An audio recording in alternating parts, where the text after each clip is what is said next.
আপনাদেরকে একটা বয়েস শোনাবো। এই বয়েসটা শোনার পরে আসলে আমার খুব খারাপ লাগছে। তো এই বয়েসটা শোনার পরে আর কেউ ছাত্রলীগ করবে না। তো বয়েসটা শুনেন সবাই। আজকে যে পরিস্থিতি হয়েছে ক্যাম্পাসে, অ্যাটলিস্ট আপনারা যদি কেউ দেখতেন, বিশ্বাস করেন আপনারা সারা জীবনের জন্য এই ছাত্রলীগ জিনিসটাকে যে কি পরিমাণ ঘৃণা করতেন বা ভয় পাইতেন আপনারা জানেন না।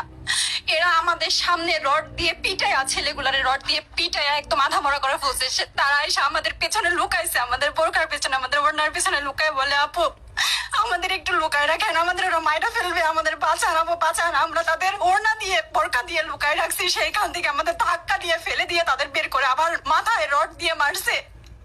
এমন অবস্থা।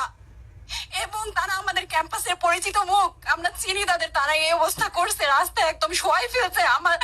আমাদের হলের মেয়েদের বুকে বড় বড় যে আস্ত ইট, এই ইট গুলো বুকে ফেঁকে দিছে, মানে একদম পুরো বুকে লাগছে, এরকম জামা কাপড় ছিঁড়ে ফেলছে, এত বাজে অবস্থা।